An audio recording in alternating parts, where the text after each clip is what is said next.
ತರಕಾರಿ ಬಾತ್ ಮಾಡೋಣ ಅಂತ. ಮಾಮೂಲಿ ತರಕಾರಿ ಬಾತಲ್ಲ, ವಿಶೇಷವಾಗಿರೋದು.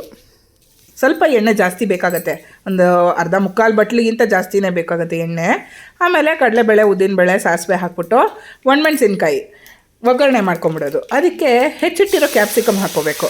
ಸ್ವಲ್ಪ ತರಕಾರಿಗಳನ್ನ ದೊಡ್ಡ ದೊಡ್ಡದಾಗಿ ಹೆಚ್ಕೊಂಡ್ರೆ ಎಲ್ಲ ಬೆಂದ ಮೇಲಿಂದ ಸ್ವಲ್ಪ ಶ್ರಿಂಕ್ ಆಗುತ್ತಲ್ವಾ, ಆಮೇಲೆ ತರಕಾರಿಗಳು ಕೈಗೆ ಸಿಗೋ ಹಂಗಿರುತ್ತೆ.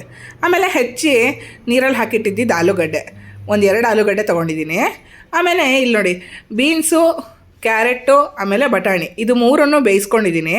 ಒಂದು 2 ಕ್ಯಾರೆಟು, 1 ಹಿಡಿಯಷ್ಟು ಬೀನ್ಸು, ಆಮೇಲೆ 2 ಹಿಡಿಯಷ್ಟು ಬಟಾಣಿನ ಆಚೆನೇ ಬೇಯಿಸ್ಕೋಬೇಕು. ತೀರಾ ಮೆತ್ತಗಾಗೋವರೆಗೂ ಬೇಯಿಸೋ ಅವಶ್ಯಕತೆ ಇಲ್ಲ. ಅದಾದಮೇಲಿಂದ ಅದನ್ನೆಲ್ಲ ಈ ಒಗ್ಗರಣೆಗೆ ಸೇರಿಸ್ಬಿಟ್ಟು 1 ಸ್ಪೂನಷ್ಟು ಚಕ್ಕೆ ಪುಡಿ ಹಾಕ್ತಾಯಿದ್ದೀನಿ.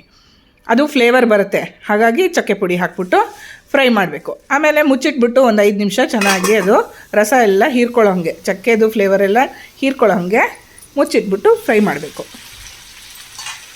ಇವಾಗ ನೋಡಿ, ಎಣ್ಣೆ ಎಲ್ಲ ಬಿಡ್ತಾ ಇದೆ, ಚೆನ್ನಾಗದು ಫ್ಲೇವರ್ ಎಲ್ಲ ಹೀರ್ಕೊಂಡಿದೆ. ಈ ಸ್ಟೇಜಲ್ಲಿ ಉಪ್ಪು ಹಾಕಬೇಕು, ರುಚಿಗೆ ಬೇಕಾಗಿರೋಷ್ಟು ಉಪ್ಪು. ಯಾಕೆಂದರೆ ಇದು ಸ್ವಲ್ಪ ಉಪ್ಪು ಜಾಸ್ತಿ ಹಿಡಿಯುತ್ತೆ ತರಕಾರಿಗಳು. ಆಮೇಲೆ ಅನ್ನ ಹಾಕ್ಬಿಟ್ಟು ನಾವು ಕಲಿಸ್ತೀವಲ್ವ ಬಾತನ್ನು, ಅದಕ್ಕೋಸ್ಕರ ಉಪ್ಪು ಖಾರ ಎಲ್ಲ ಸ್ವಲ್ಪ ಮುಂದಾಗಿ ಹಾಕ್ಬೋದು. ಸಪ್ಪೆ ಹಾಕಿ ಮಾಡಿದ್ರೆ ತರಕಾರಿಗಳು ಒದಗಲ್ಲ. ತುಂಬ ಜಾಸ್ತಿ ತರಕಾರಿ ಹಾಕಿದ್ರೂ ಒಬ್ಬರೋ ಇಬ್ಬರೋ ತಿಂದರೆ ಖಾಲಿನೇ ಆಗೋಗ್ಬಿಡುತ್ತೆ. ಅದಕ್ಕೆ ಸ್ವಲ್ಪ ಉಪ್ಪು ಖಾರ ಜಾಸ್ತಿ ಹಾಕ್ಕೊಂಡು ಮಾಡ್ಕೊಳ್ಳಿ. ಉಪ್ಪು ಹಾಕ್ಬಿಟ್ಟು ತಿರ್ಗಾ ಒಂದು 2 ನಿಮಿಷ ಅದು ಬೇಯಕ್ಕೆ ಬಿಟ್ಬಿಡಿ. ಆವಾಗ ಚೆನ್ನಾಗಿ ಅದು ಉಪ್ಪು ಹೀರ್ಕೊಂಡು ಕರೆಕ್ಟಾಗಿ ರೆಡಿ ಆಗುತ್ತೆ. ಅದಕ್ಕೆ ಹೇಳಿದ್ದು, ಫಸ್ಟಿಗೆ ನೀವು ತರಕಾರಿಗಳನ್ನ ಅತೀ ಮೆತ್ತಗೆ ಬೇಯಿಸ್ಕೋಬಾರ್ದು. ಬೇಯಿಸ್ಕೊಂಬಿಟ್ರೆ ಎಲ್ಲ ಒಳ್ಳೆ ಮ್ಯಾಶ್ ಆಗಿ ಹೋಗ್ಬಿಡುತ್ತೆ, ಆಮೇಲೆ ಬಾತು ಅಂತ ಗೊತ್ತೇ ಆಗೋಲ್ಲ. ಆಮೇಲೆ ಪಲ್ಯದ ಪುಡಿ ಸೇರಿಸ್ಬೇಕು. ನಿಮ್ಮ ಹತ್ರ ಪಲ್ಯದ ಪುಡಿ ಇಲ್ಲ ಅಂತಂದರೆ ಹುಳಿ ಪುಡಿನೂ ಹಾಕೋಬೋದು.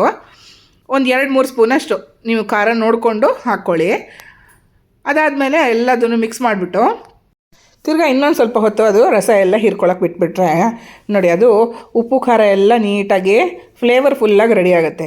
ಏನು ಅಂದರೆ ಇದನ್ನು ಸ್ಲೋ ಕುಕ್ಕಿಂಗ್ ಮಾಡಬೇಕು. ನೀವು ಜಾಸ್ತಿ ಉರಿಲಿ ಇಟ್ಕೊಂಡ್ಬಿಟ್ಟು ಜೋರಾಗಿ ಮಾಡಿಬಿಡ್ತೀನಿ ಅಂತಂದರೆ ಅಷ್ಟು ಚೆನ್ನಾಗಿ ಬರೋಲ್ಲ.